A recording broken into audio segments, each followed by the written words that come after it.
Welcome back to another episode of Void City Customs. I am Dan, and today I'm going to be showing you guys how I made this Justice League 3000 Batman action figure. This guy kind of just came together out of nowhere, honestly. I kind of like how he came out. He had a lot of experimentation to sort of figure out what to do here. And he has a cloth cape, as you can see, which is not something I do very often. So that was also a fun little project. Had a lot of painting I had to do, and I also had to sort of mock up my own head here in order to make one that was a little more accurate to the Batman 3000 head sculpt. We'll get to that shortly. First things first, I'm gonna have to give you guys the recipe so you guys know what figures I used. So when I talk about how I did this, you'll be able to follow along yourselves if you want to make your own. First thing you'll need is the Page Puncher Batman. This is the one that came with Superman, Constantine, Black Adam. From him I used the arms and the legs. Now you don't have to use those, but those are the ones I used. If you do a different route, then you'll just probably have to paint a bit differently than me, or whatever, to each their own. Next I had the Batrocitus figure. I think that's how you say it. I'm never quite sure, that guy or Atrocitus. From him I used his torso, midsection, and waist. So basically most of him other than his appendages or his head. Next I used the Justice League Batman, the Ben Affleck version. From him I used the belt from that figure and also the emblem from his chest, so the giant bat logo that's on there. And last, as far as Batman pieces go, I used the head from Batman Dark Detective.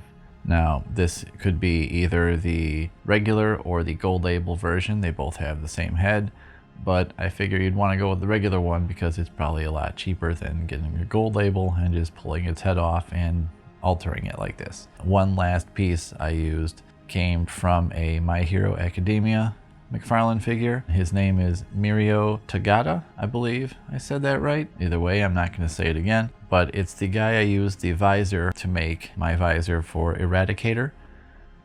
I used the rest of the visor piece that wraps around the back of his head to do some work on this guy, but we'll get to that later. Alright, now that we had the recipe out of the way, let's take a closer look and I will tell you how I put this guy together. The first thing I did was I removed the arms and the legs from the Batrocitus figure using heat. I used a heat gun this time, but you can also use hot water. So that left me with just the torso for Batrocitus. I also took that apart into all of its pieces. There's actually 3 parts: the top of the torso, the midsection, and the waist. I took those apart because I knew I'd probably have to end up painting them at some point. The next thing I did was I took apart the Page Puncher Batman, so that I had his arms and his legs, and I kept those separate because I knew I was going to end up painting those as well. So from there I took all these pieces and I actually masked off the gloves and the boots because they were already the correct color. I didn't need to repaint those. And then I used my Duplicolor spray paint. It's black and it is for vinyl and fabric. I find that it is one of the best ones to use for these action figures. It adheres well, and if it's on any of the flexible pieces, like parts of this figure on his torso, it will stick to that and it won't peel or flake off like acrylics will.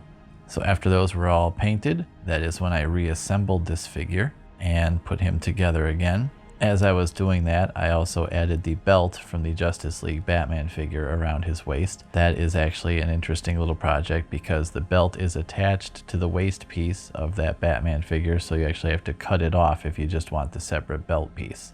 It's not like some of the figures where the belt is a separate piece altogether. I cut that off there and then just slid it around the waist of this guy. It's not glued or anything, it's just held right on there by tension, I guess, or whatever, I don't know. And I also left that the gray color that it already was.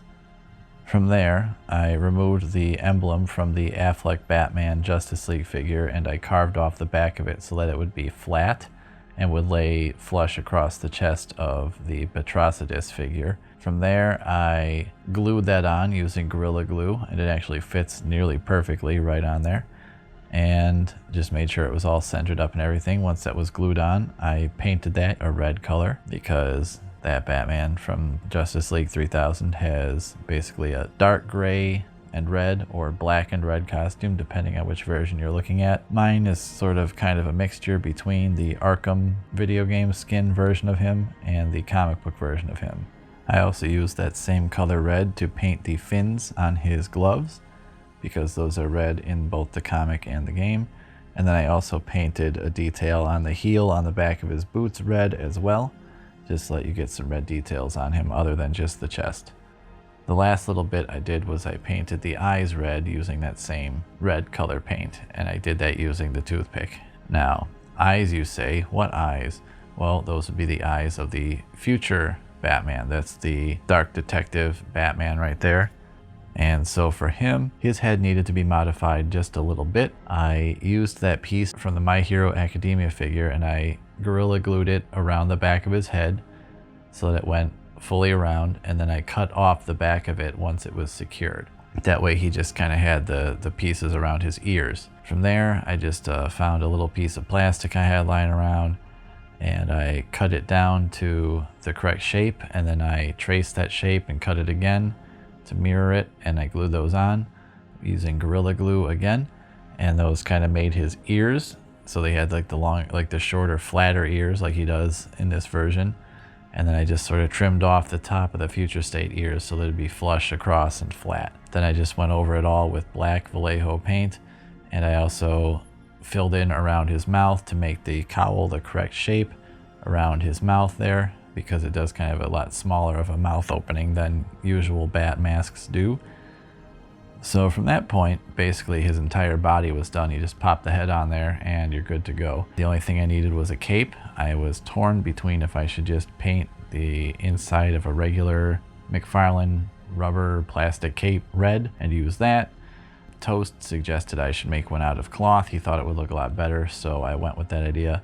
I tried to order a couple of different things online that had cloth that was double-sided. I wanted to try to get some sort of a cloth that was black on one side and red on the other.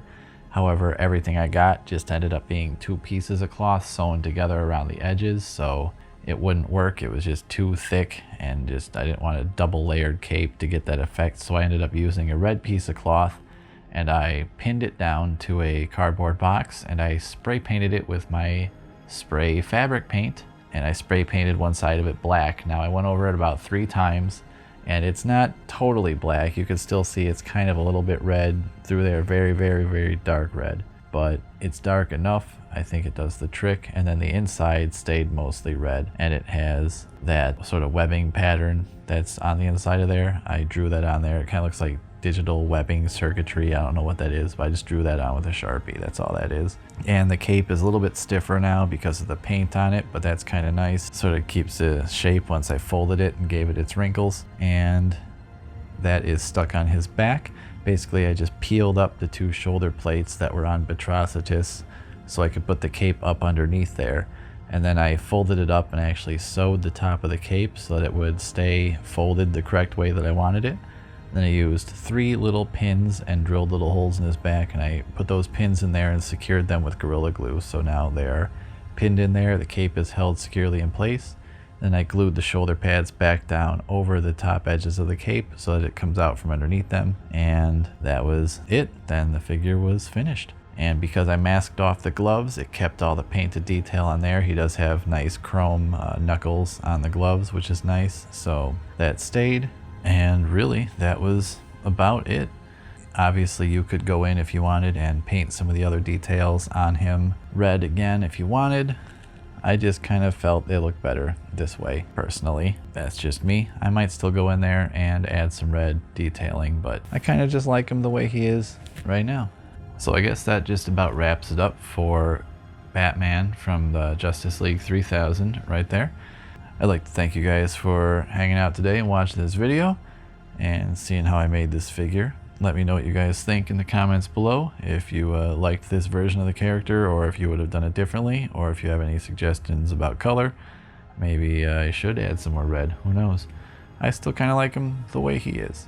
That being said, remember to like and subscribe, hit the notification bell, get those notifications from when we come up with new videos. We'll have new reviews, new customs coming soon, and a lot more content coming your way in the near future. So Remember to keep on checking back there. And as always, thank you for watching. I am Dan, and I will see you next time.